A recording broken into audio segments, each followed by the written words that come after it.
मैं doctor Shikha Agarwal, government college Sujangarh, BA part first की class में आज हम पढ़ेंगे लोकतंत्र का भाग थर्ड। पिछली क्लासेस में हम लोगों ने लोकतंत्र का अर्थ पढ़ा था, जिसमें हमने पढ़ा था कि लोकतंत्र एक ऐसी व्यवस्था है जिसमें जनता स्वयं मत दे करके अपने प्रतिनिधि चुनती है, उसमें भाग लेती है शासन सत्ता में अप्रत्यक्ष रूप से, और उसी के आधार पर जो शासन सत्ता है वो जनता के प्रति उत्तरदायी होती है। हम लोगों ने ये भी देखा था कि सामान्य तौर पर हम लोकतंत्र को बहुत संक्षिप्त में नहीं बल्कि बहुत विस्तृत अर्थ में देखते हैं, और ये है कि निर्णय कैसे लिया जा रहा है। इसमें हमने देखा था कि बहुमत के आधार पर निर्णय हो, जनता की सहभागिता हो, संवैधानिक स्तर पर सही निर्णय होने चाहिए, संविधान के अनुरूप होने चाहिए, और जो अल्पसंख्यक है उनके हितों का भी संरक्षण होना चाहिए, उनकी उपेक्षा नहीं होनी चाहिए। दल होने चाहिए, विकल्प, यानी जनता जब वोट डालने जाए तो 2 या 2 से अधिक विकल्प उनके सामने हो मत डालने के लिए। जो मताधिकार है वो समानता के आधार पर होना चाहिए, प्रत्येक व्यक्ति को खड़े होने का अधिकार होना चाहिए, और प्रतिनिधित्व में समरूपता जहाँ तक होनी चाहिए। इसके साथ साथ कि निर्णय लेने का जो तरीका है वो सिद्धांत भी प्रजातांत्रिक होना चाहिए, सरकार को जनता के प्रति उत्तरदायी होना चाहिए, संवैधानिक रूप से सरकार चले, सीमित सरकार हो, लोकप्रिय संप्रभुता हो, और इसके साथ साथ लोकतंत्र में व्यक्तित्व का सम्मान हो, व्यक्ति को स्वतंत्रता मिले, कानून का शासन हो, सामाजिक, आर्थिक और राजनीतिक न्याय की स्थापना हो, और व्यक्तियों को ज़्यादा से ज़्यादा समानता प्राप्त हो। तो ये हम लोगों ने देखा था। इसके साथ साथ हमने देखा था कि विश्व में लोकतंत्र के संदर्भ में बहुत सारे दृष्टिकोण प्रचलित है, जिसमें सबसे ज़्यादा जो प्रचलित है वो है पारंपरिक उदारवादी दृष्टिकोण, जिसमें व्यक्ति को स्वतंत्रता, समानता दी जाती है, संवैधानिक और सीमित सरकार का सिद्धांत है जिसमें, और सरकार बहुमत के आधार पर चलती है, और जनता के प्रति उत्तरदायी जिसमें माना गया, और काफ़ी हद तक हम कहें कि व्यक्ति को विचार अभिव्यक्ति की स्वतंत्रता मिलती है। इसके साथ साथ हमने और भी कई सिद्धांत पढ़े थे पिछली क्लास में। लोकतंत्र का विशिष्ट वर्गीय सिद्धांत पढ़ा था, लोकतंत्र का बहुलतावादी सिद्धांत पढ़ा था, लोकतंत्र का मार्क्सवादी दृष्टिकोण पढ़ा था, और लोकतंत्र का समाजवादी दृष्टिकोण हम लोगों ने पढ़ा था। हम लोगों ने ये देखा था कि लोकतंत्र 2 प्रकार का है। एक है प्रत्यक्ष प्रजातंत्र। प्रत्यक्ष प्रजातंत्र स्विट्जरलैंड के 5 कैंटन्स यानी राज्यों में प्रचलित है। इसमें जनता स्वयं एक स्थान पर एकत्रित होती है, निर्णय करती है महत्वपूर्ण विषयों पर, और व्यवस्थापिका और निर्वाचक मंडल एक तरह से एक ही होता है। लेकिन ये संभव नहीं है विशाल भूभाग के कारण, विशाल जनसंख्या के कारण, जनता की इग्नोरेंस के कारण ये संभव नहीं है कि प्रत्यक्ष प्रजातंत्र को सभी राज्यों में लागू किया जाए। जो उसकी विधियां हमने पढ़ी थी वो थी जनमत संग्रह, आरंभक, प्रत्यावर्तन और लोक निर्णय। तो इसलिए क्योंकि ये बहुत ज़्यादा व्यवहारिक नहीं है राज्यों के लिए, इसलिए अप्रत्यक्ष या प्रतिनिधि लोकतंत्र विश्व के लगभग सभी देशों में प्रचलित है, जिसमें जैसे भारत में हम देखते हैं कि जनता अपने प्रतिनिधि चुनती है व्यवस्थापिका के लिए, और वहीं से कार्यपालिका ली जाती है, और इस तरह से भारत में सरकार चलाई जाती है। हम लोगों ने देखा कि लोकतंत्र चलाने के लिए कुछ चीज़ों का होना बहुत ज़रूरी है, जिसमें जनता का जागरूक होना ज़रूरी है, उच्च चरित्र होना, शिक्षा का ऊंचा स्तर, उनमें सहयोग की भावना होना बहुत ज़रूरी है, और बहुत महत्वपूर्ण है कि संपत्ति की विषमता का खात्मा हो जाए, वो खत्म हो जाए। विरोधी दल होना बहुत ज़रूरी है किसी भी लोकतंत्र में। स्वतंत्र प्रेस यानी मीडिया स्वतंत्र होना चाहिए, ईमानदार होना चाहिए, न्यायपालिका स्वतंत्र होनी चाहिए ताकि व्यक्तियों के अधिकारों को सुरक्षित रखा जा सके, और संवैधानिक तरीके से सरकार चलाई जा सके। लोगों को प्रशिक्षण देने के लिए स्थानीय शासन होना चाहिए, और जहाँ तक हो सामाजिक और राजनीतिक समरूपता ज़्यादा से ज़्यादा होनी चाहिए। आज हम पढ़ेंगे इसके आगे। भारत में लोकतंत्र है, हम अच्छी तरह से जानते हैं, स्वतंत्रता के बाद लोकतंत्र को अपनाया गया, लेकिन आज भी लोकतंत्र के सामने कुछ बाधाएं हैं, और उन बाधाओं को हम देखेंगे। भारत में आज भी बहुत ज़्यादा साक्षरता नहीं है, और क्योंकि निरक्षरता है इसलिए व्यक्ति सामान्य तौर पर अखबार नहीं पढ़ पाता, वर्तमान में तो हम देखते हैं कि मीडिया है, मीडिया के माध्यम से व्यक्ति देख लेता है, समझ लेता है, लेकिन समाचार पत्र नहीं होने से या पुस्तकें नहीं पढ़ पाने के कारण अपने ज्ञान की उनकी एक सीमा होती है और काफ़ी हद तक वो सरकार की नीतियों के बारे में बहुत ज़्यादा नहीं जान पाते। भारत में जातिवाद बहुत ज़्यादा है। किसी खास जाति को महत्व देना, जातिवाद का पोषण करना, ये लोकतंत्र को एक तरह से विकृत कर देता है और इससे जो लोकतंत्र का उद्देश्य है वो भी खत्म हो जाता है। एक और है अस्पृश्यता, जो जाति प्रथा से जुड़ा हुआ है, जिसमें दुर्व्यवहार होता है, कट्टरता आती है, गाँवों में तिरस्कार होता है और जो कुछ जातियों को दलित बना के रखा जाता है और उसके आधार पर एक तरह से हम कहें मानव गरिमा के प्रति सम्मान खत्म होता है। हालांकि हम ये जानते हैं कि अस्पृश्यता का अंत कर दिया गया है और मौलिक अधिकार में भी इसको शामिल किया गया है। भाषावाद एक और ऐसी ही बहुत बड़ी बाधा है भारत के लोकतंत्र में। भाषा के आधार पर हम देखते हैं कि राज्यों में आपस में संघर्ष होता है और एक राज्य दूसरे राज्य के लोगों को इस आधार पर हम देखते हैं कई बार अपने यहाँ से हटाने की बात भी करते हैं। जीवन शैली अलग होती है, सामाजिक प्रथाएं अलग होती हैं, तो ये भी काफ़ी हद तक जब मतदान करने की बात आती है तो इसके आधार पर भी मतदान होता है और इससे भी लोकतंत्र को बाधा पहुँचती है। निर्धनता एक बहुत बड़ी समस्या है। लाख गाँवों में हम देखते हैं कि निर्धन और धनी उसमें विभाजित रहते हैं और जो निर्धन है ये माना जाता है कि एक गरीब के वोट का कोई महत्व नहीं होता। तो ये चीज़ काफ़ी हद तक भारत में एक बाधा के तौर पर है। एक न्यूनतम जीवन स्तर अगर हर व्यक्ति का हो तो लोकतंत्र ज़्यादा सफलतापूर्वक संचालित होता है। सांप्रदायिकता एक बड़ी समस्या है जिसका समाधान आज तक नहीं हुआ और सांप्रदायिक दंगे इसके माध्यम से होते हैं और हम देखते हैं कि इसके माध्यम से काफ़ी हद तक आपस में वैमनस्य होता है और मतदान में भी ये सामने आता है, जिससे लोकतंत्र दूषित होता है। महिलाओं के प्रति असमानता का व्यवहार है। भारत की आधी आबादी जो है अभी भी मतदान में चाहे आगे है, लेकिन पद ग्रहण करने में वो स्थिति नहीं है और आज भी ग्रामीण क्षेत्रों में रूढ़ियां हैं महिलाओं के प्रति और उस कारण से भी लोकतंत्र उस तरह से स्थापित नहीं हो पाया है। बेरोजगारी बहुत बड़ी संख्या में भारत में है और जो बेरोजगारी है वो बेरोजगारी जैसा कहा जाता है कि दिखने में लगता है कि हर व्यक्ति लगा हुआ है, शिक्षित और मध्यम वर्ग में भी बेरोजगारी है। एक भूखंड पर 3 व्यक्ति खेती कर सकते हैं लेकिन उससे 6 लोगों का पोषण होता है। तो ये और खेती में लगे हुए हैं 4 लोग, तो जो चौथा व्यक्ति है वो बेकार है, एक तरह से देखा जाए बेरोजगार है। लेकिन इसे अगर हम अर्थशास्त्र की दृष्टि से देखें तो इसे गुप्त बेरोजगारी कहा जाता है। इससे निर्धनता बढ़ती है और निर्धनता बढ़ने से बहुत सारी अन्य समस्याएं बढ़ती हैं। तो भारत में हालांकि संवैधानिक स्तर पर इन सभी समस्याओं का निराकरण किया गया है, अधिकारों के माध्यम से मौलिक अधिकार दिए गए हैं, नीति निर्देशक तत्व हैं, लेकिन उसके बावजूद भी हम सामाजिक आर्थिक स्तर पर अभी भी बहुत सी चीज़ों को बाधा के तौर पर देखते हैं। अब आते हैं कि लोकतंत्र को पूरे विश्व ने क्यों अपनाया। आखिर कोई तो कारण रहा होगा। जब यूनान ने लोकतंत्र को निकृष्टतम शासन कहा था, जिसमें प्लेटो सबसे अग्रणी विचारक है, उनका कहना था कि ये ऐसा शासन है जिसमें विवेक को कोई महत्व नहीं होता, संख्या को गिना जाता है।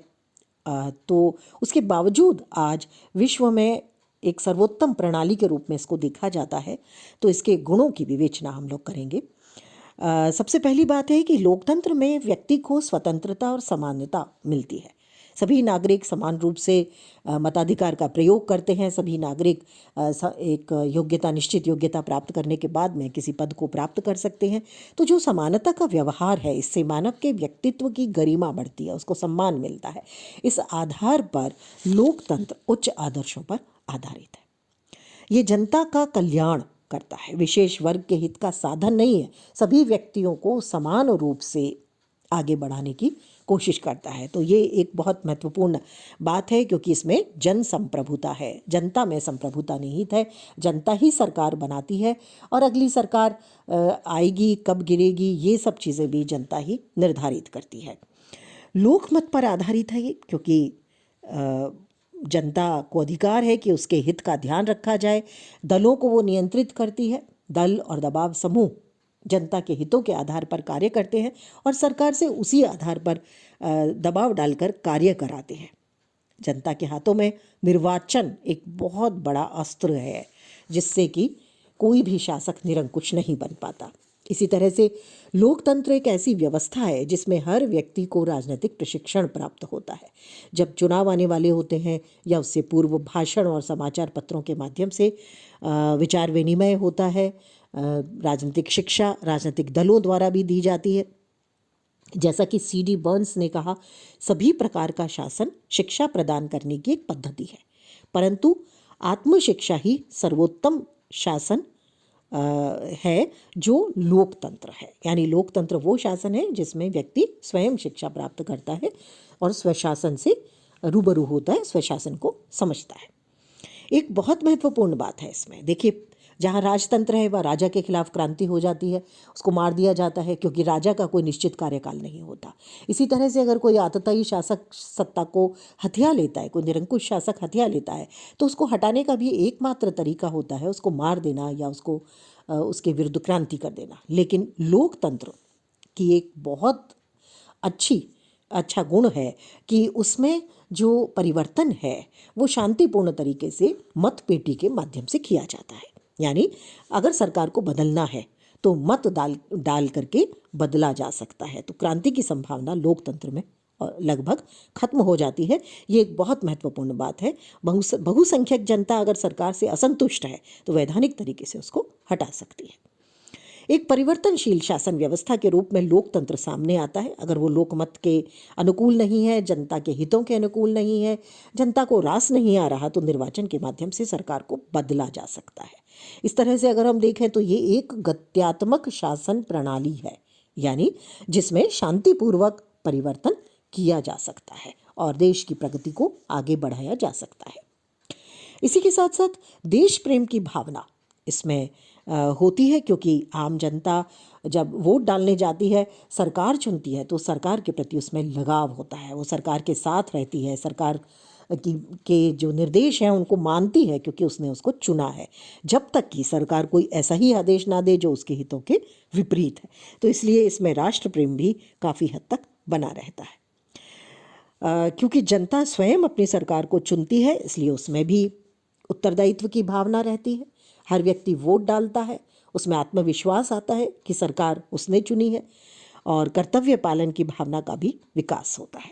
जैसा कि लॉवेल ने कहा, वही सरकार सर्वोत्तम है जो मनुष्य की नैतिकता, साहस और आत्मबोध तथा पवित्रता को सुदृढ़ बनाए। तो इस आधार पर तथा इसके साथ साथ हम अगर देखें तो काफ़ी हद तक अधिकारों को देने वाली सरकार है। लोकतंत्र जो है एक ऐसी व्यवस्था है जिसमें व्यक्ति को विचार अभिव्यक्ति मिलती है, समानता का अधिकार मिलता है, न्याय की स्थापना इसमें होती है, क्योंकि प्रत्येक वोटर बराबर हो जाता है। जाति पाति का भेदभाव वोट में नहीं होता, प्रत्येक व्यक्ति बिना किसी भेदभाव के वोट डालता है। तो ये इसके गुण हैं जिसके आधार पर पूरे विश्व ने इसको अपनाया है। और हम देखें जहाँ लोकतंत्र नहीं है वो भी लोकतंत्र या लोकतांत्रिक व्यवस्था होने के का एक तरह से दिखावा करते हैं। लेकिन ऐसा नहीं है कि इसमें अपने दोष नहीं हैं, लोकतंत्र के भी अपने कई दोष हैं। और जैसा कि हम लोग देखें या हम यूनानी चिंतन को अगर पढ़ें तो हम देखेंगे कि प्लेटो ने इसकी बहुत आलोचना की है। उन्होंने माना है कि ये अयोग्यों का शासन है, प्रत्येक व्यक्ति शासन करने की योग्यता नहीं रखता, और अगर हम हर व्यक्ति को वोट डालने का अधिकार देते हैं या शासन में चुने जाने का अधिकार देते हैं तो इससे सरकार योग्य लोगों की सरकार नहीं बनती। जैसा प्लेटो कहा करते थे, शासन संचालन एक कला है और केवल ज्ञानी व्यक्ति ही शासक बनना चाहिए। अरस्तु का भी यही मानना था, केवल कुछ लोगों में शासन करने की क्षमता होती है। इसके विपरीत लोकतंत्र विशेषज्ञों की उपेक्षा करता है। लोकतंत्र में कोई भी वित्त मंत्री बन जाता है, कोई भी शिक्षा मंत्री बन जाता है। तो इसलिए जो यूनानी विचारक थे और कुछ आधुनिक विचारक, उन्होंने भी इसे अयोग्यता का शासन कहा है। जैसा कि फैज़ेट ने कहा, लोकतंत्र अनभिज्ञता से भरा ऐसा शासन है जिसमें कोई सुधार संभव नहीं है। इसी तरह से लेकी ने कहा कि लोकतंत्र सबसे अधिक गरीब, अधिक अज्ञानी, सबसे अधिक अयोग्य व्यक्तियों द्वारा किया जाने वाला शासन है, जिनकी संख्या स्वाभाविक रूप से सबसे अधिक होती है। बहुत से लोग कहते हैं कि इस शासन प्रणाली में वोटों को गिना जाता है, यानी हेड्स काउंट होते हैं। हेड्स यानी सिर गिने जाते हैं, उसकी योग्यता, उसका ज्ञान नहीं देखा जाता। तो अयोग्य व्यक्तियों का बहुमत योग्य व्यक्तियों के अल्पमत पर शासन करता है, ऐसा इसमें कहा गया। और इसीलिए जो ये प्रणाली है, इसे अयोग्यों का शासन कहा जाता है। कुछ लोग कहते हैं कि ये भीड़ तंत्र है। भीड़ तंत्र कैसे है? ये कहते हैं कि ज़्यादातर सरकार जब चुनी जाती है तो आम जनता वोट डालने जाती है, और उसके वोट डालने के जो आधार हैं वो बहुत अलग होते हैं। तो क्योंकि जनता अनपढ़ है, गैर जिम्मेदार होती है, लोकतंत्र में ये भीड़ तंत्र को बढ़ावा देती है। यानी एक भेड़ चाल की तरह से ये वोट डालने जाती है, जिसके बहुत सारे आधार होते हैं। तो इसलिए गुणवत्ता के आधार पर परिमाण महत्वपूर्ण हो जाता है। यानी व्यक्ति के गुण ज़्यादा महत्वपूर्ण नहीं है जिसको चुनना है, बल्कि उसके वोट कितने ज़्यादा आ रहे हैं, ये बात महत्वपूर्ण हो जाती है। तो इसलिए भी ये भीड़ तंत्र बन जाता है। तीसरी बात जो आती है इसमें, वो आती है कि पेशेवर राजनीतिज्ञों का बाहुल्य है। कुछ लोग लोकतंत्र में राजनीति को पेशा बना लेते हैं और अपने पद पर बने रहने के लिए बहुत से तरीके अपनाने लगते हैं। भाषण शक्ति से लोगों को प्रभावित करते हैं, लेकिन ज़रूरी नहीं है कि उनमें रचनात्मक कार्य करने की योग्यता हो। लोकहित में वो देश के लिए नीतियाँ बना सकेंगे, ज़रूरी नहीं है। भाषण देने की कला से प्रभावित करके भी बहुत सारे लोग शासन में पहुंच जाते हैं। कुछ लोग कहते हैं कि भ्रष्ट नेतृत्व होता है। वोट बटोर लेते हैं, जनता की भावनाओं से खिलवाड़ करके, नारे लगवा करके, स्वार्थ को बढ़ावा दे करके, प्रभावशाली लोगों से सौदेबाजी करके, या किसी खास विशेष प्रकार के ग्रुप्स या समूहों से एक तरह से समझौते करके वोट प्राप्त कर लेते हैं। और इस तरह से जो नेतृत्व सामने आता है, कई बार वो भ्रष्ट भी होता है। एक बहुत इसका एक आलोचना जो की जाती है, या हम कहें कि इसका दोष बताया जाता है, वो है दलबंदी का दोष। उग्र दलबंदी हो जाती है इसमें, और उग्र दलबंदी में झूठी बातों को एक दूसरे के खिलाफ प्रचार में काम में लिया जाता है, जिससे देशभक्ति के स्थान पर दल भक्ति महत्वपूर्ण हो जाती है। और प्राय ये हम देखते हैं कि स्थितियां इतनी ज़्यादा उग्र हो जाती हैं कि एक दूसरे के खिलाफ इस तरह की आलोचना भी सामने आती है, जो चरित्र हनन पर एक तरह से आधारित होती है, जिससे जनता भ्रमित हो जाती है और वो स्वतंत्र तरीके से वोट नहीं डाल पाती। मतदाता भी उदासीन रहते हैं, बहुत ज़्यादा मतदाता सक्रिय नहीं रहते। वोट डाल दिया तो बाकी जैसे 4 साल या 5 साल, जैसे भारत में 5 साल की सरकार है, तो 5 साल तक जनता जो है वो सामान्य तौर पर, या मतदाता उदासीन रहता है। वोटिंग भी बहुत कम होती है, 100% वोटिंग नहीं होती।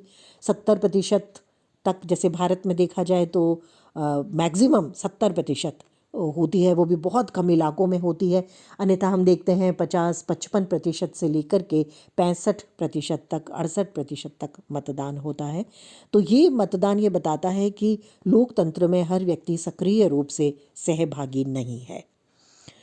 बहुमत की तानाशाही हम इसमें देखते हैं, क्योंकि अगर वोटिंग प्रतिशत कम है तो जो लोग जीत करके आए हैं वो उन लोगों पर भी शासन करते हैं जिन्होंने उन्हें पसंद नहीं किया था, या जिन्होंने उन्हें वोट नहीं डाला था, या जिन्होंने वोट डाला ही नहीं था किसी को भी, क्योंकि उन्हें कोई भी कैंडिडेट जो है वो सूटेबल नहीं लग रहा था। तो ऐसी स्थिति में अल्पमत, एक तरह से अल्पमत का दमन होता है बहुमत के आधार पर। कहा जाता है कि लोकतंत्र में 51% लोग 49% लोगों पर मनमाने ढंग से शासन करता है। तो ये एक बहुत बड़ा इसका दुर्गुण माना जाता है, दोष माना जाता है। बहुत से लोग इसे धनवानों का शासन मानते हैं। धनवानों का शासन अ, इसलिए माना जाता है क्योंकि जब चुनाव होते हैं तो निर्वाचन में धन एक बहुत बड़ा साधन होता है और उसके माध्यम से मतदाता को अपने पक्ष में लाने की कोशिश की जाती है। तो ऐसा साधन संपन्न लोग ही कर सकते हैं। तो इसलिए माना जाता है कि सामान्य तौर पर ज़्यादातर वे ही लोग चुन करके आ पाते हैं जो धनी हों, विधि निर्माण में वो पारंगत हों, ऐसा जरूरी नहीं है। नैतिक मूल्यों की इसमें उपेक्षा होती है क्योंकि चुनाव के समय प्रत्याशी एक दूसरे उम्मीदवार पर तरह तरह के आरोप लगाते हैं, मिथ्या प्रचार करते हैं और जीतने के लिए गलत तरीकों को काम में लाते हैं। तो एक तरह से नैतिक मूल्यों की उपेक्षा होती है। बेहद खर्चीला शासन इसको माना जाता है क्योंकि संगठन के प्रचार, चुनाव, इन सब में करोड़ों का खर्च आता है और उसके माध्यम से जो राष्ट्र की प्रगति है वो काफ़ी हद तक पिछड़ती है। शासन बहुत ज़्यादा कुशल नहीं होता क्योंकि जो लोग चुन करके जाते हैं वे आवश्यक नहीं है कि कानून बनाने में पारंगत हो। तो इसलिए शासन प्रणाली में कुशलता का अभाव होता है, ऐसा भी कुछ आलोचक मानते हैं। क्योंकि सामान्य तौर पर हम देखते हैं कि जो प्रत्याशी होते हैं, उम्मीदवार होते हैं जिनका निर्वाचन होना है, वे लोग किसी खास योग्यता धारक नहीं होते और ना ही उनके लिए कोई शिक्षा संबंधी खास योग्यता को रखा जाता है। एक और बात कही जाती है कि संकट काल में क्योंकि बहुमत से निर्णय लिए जाते हैं, एक व्यक्ति निर्णय नहीं लेता, इसलिए ये संकट काल के लिए उपयुक्त नहीं है। शीघ्र निर्णय इसमें नहीं लिए जाते। लेकिन जैसा पैरोटो कहते हैं, लोकतंत्र नैतिक दृष्टि से अनुचित है, व्यावहारिक दृष्टि से अक्षम है और राजनीतिक दृष्टि से असंभव। हालांकि बहुत सारे इसमें दोष हैं, लेकिन इसके बावजूद भी इससे कम दोष वाली प्रणाली भी कोई नहीं है, यानी कोई भी ऐसी प्रणाली नहीं है जो बहुत ज़्यादा अच्छी हो। जे.एस. मिल कहते हैं कि लोकतंत्र के विरोध में दी जाने वाली जो दलीलें हैं उनमें हालांकि कुछ सार है, उसको पूरा महत्व देते हुए भी मैंने सहज उनके पक्ष में ही निश्चय किया है। यानी हम देखें कि तृतीय विश्व में जितने भी देश स्वतंत्र हुए, द्वितीय विश्व युद्ध के बाद लगभग सभी ने लोकतंत्र को अपनाया और कुछ समय बाद में किसी में सैनिक शासन आया, किसी में साम्यवाद आया, लेकिन उसके बावजूद भी ज़्यादातर देश अपने आप को लोकतांत्रिक बनाना चाहते हैं, कहलाना चाहते हैं। काफ़ी ज़्यादा देशों में आज भी एक तंत्र है, राजतंत्र है, सैनिक शासन है, लेकिन इसके बावजूद भी कोई भी शासन, चाहे अधिनायक तंत्र हो, चाहे गुटतंत्र हो, चाहे अभिजात तंत्र हो, बहुत अच्छा सिद्ध नहीं हुआ। इसलिए लोकतंत्र ही एक विकल्प रह जाता है जिसकी कमियों को दूर किया जाना चाहिए। जैसा कि C.D. बर्न्स ने कहा, इस बात से कोई इनकार नहीं करता कि वर्तमान प्रतिनिधि सभाओं में अनेक कमियां हैं, पर यदि मोटर गाड़ी खराब हो जाए तो इसकी जगह बैलगाड़ी का इस्तेमाल करना मूर्खता होगी। तो इसलिए काफ़ी हद तक इसकी कमियों को दूर अगर करें तो ये और श्रेष्ठ शासन के रूप में सामने आ सकता है, जिसमें जनता का बहुत ज़्यादा महत्व है, जन संप्रभुता है, सीमित सरकार है, व्यक्तियों को मौलिक अधिकार प्राप्त होते हैं। तो इसलिए इसे एक श्रेष्ठ शासन के रूप में वर्तमान में माना जाता है। आज की क्लास के लिए इतना ही। अगली क्लास में हम आगे बढ़ेंगे।